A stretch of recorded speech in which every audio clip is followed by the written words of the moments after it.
Well, Besama Iko Samo Afishapa, Ghana Nkomo Brand Yadusuno, and then quickly, Mamenya 1-2 billion and Sunday to me, Abomodina TS in Komona and Kasemu. Mamini Kai and a Ministry of Lands and Natural Resources,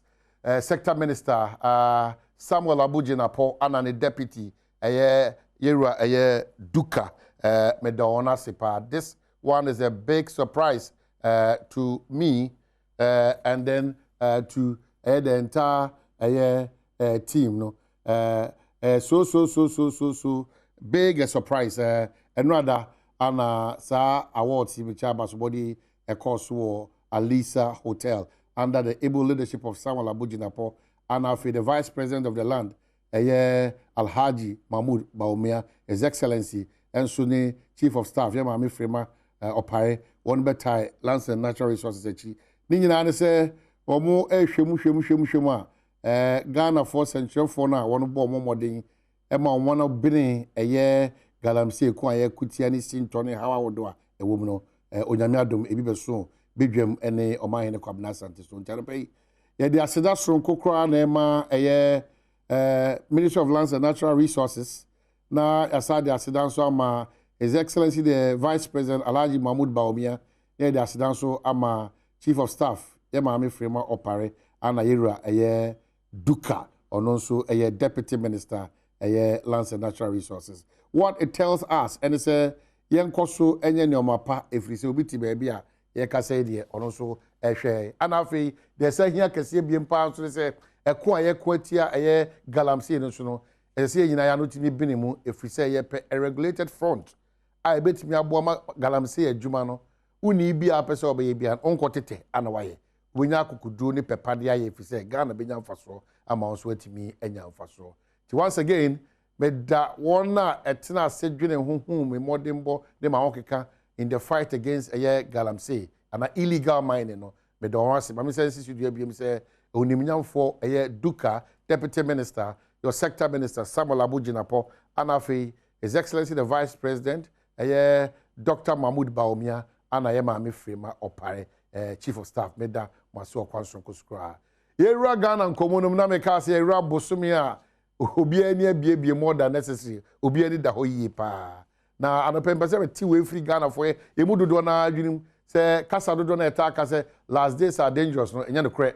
Shase hohoro sa adwuni free adwunim say last days entimi nye dangerous. If we say bronya Bosumia ni ye bra adwuma o ye no wa catch the one adwuma so ma kwan se wokohia dofo na watimi akohia busua na wahia mobroafo ne nipa hodo nyina na makokeka no na motimi di fie nkomo ne nkomo ahodo nyina it entimi nye a dangerous occasion is a happy moment the ebema na dangerous the ebema na sad the ebema na very very ade a umpeso be kan pono ye e kwan a obefa so a obedi no it's very important it the meme kokobo nyina se enati tiri kope mechina adaje ni poso oba bia omema fro na nyina titru fa akwantufo ho enti wona ya driver 42 mukokobon ni se a driver for ekwan a mo befa so beka mo hyen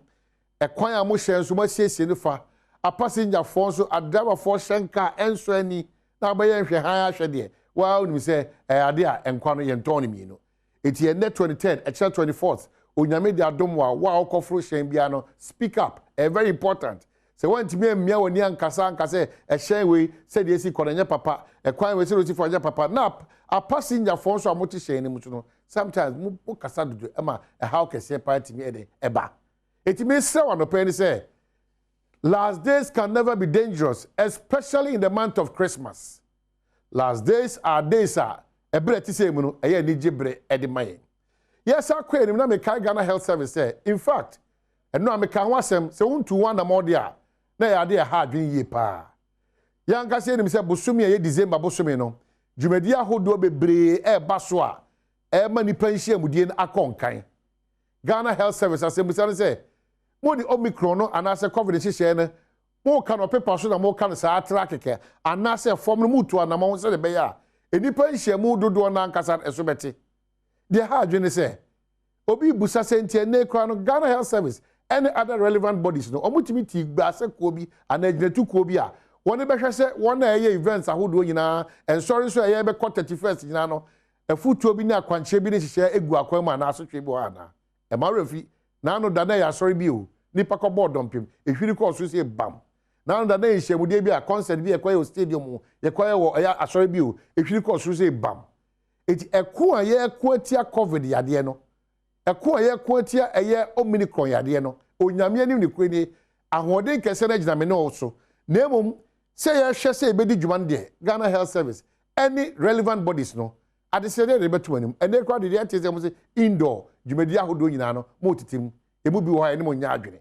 if the mo atena say aye hwe ama nioma dodo na akoso asna beka because woka indoor woka outdoor ni nyina is observation of protocols ya na the outdoor no kwa nipa timite tara so tse sardine so hwe Accra Sports Stadium abodom pimaye ma anipa tara so tse sardine a se ke ko indoor kra bia nke betena se tete yentem kama ma me for sa kwanya so ma sorry for titru abaso if so hwe sorry dodo na titru won on di omjimo social media no Action Chapel for ohwe Bishop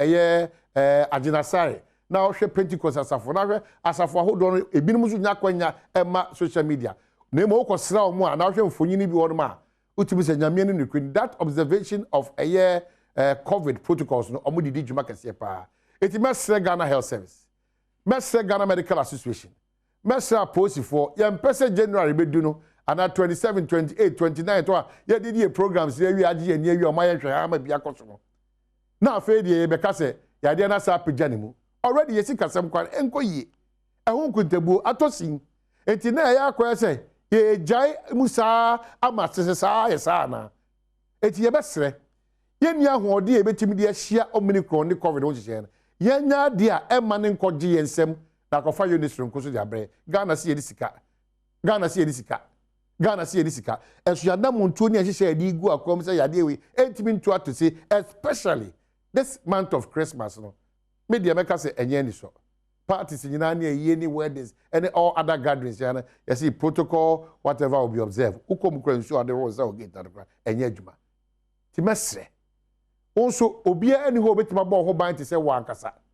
moni na ho na bo ho ban observe distance no ho nsa na fe edi esese o ye the normal nyoma ye nyina no a de agu hye a hye de agu akom nyina no bomodi ana di sa hye nso ne kwakwa ne edwadi ayekudi udi dwanso abakacho ye careful sa bri we bra ye nuanum bi nso bomodi ade nyoma atwam expired products e badwa so beton nti adifudie hoyi ehun susuaso so ho wa kopa na se mo boto ye ton 100 cities say mo ye careful nyimako bi say Raju Ghana na anoda say ye mpie Raju Ghana wonuma na Nkomo the 6 than 9 ni omo tonto nyina expired majority of them Raju Ghana na free china kono de nyimako ahodu a yabo mode anya omo no omo expired products omo toma Ghana for addition no ye beka product natural ya saka company natural ye say food and drug board for anamontuo kura muguso amutuo Raju Ghana hono omo be ya addition kese pa eye de na odi bedwa so eye de ade a expire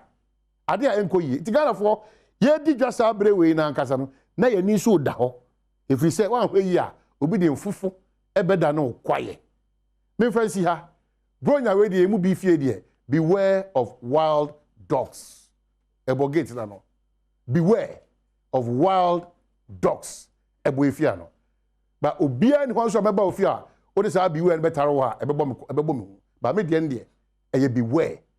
of wild dogs o de nde me hu se me nti se dogo bi kure no abe meba the dogs no me ni omu nyina be chia yam ba me ho de beware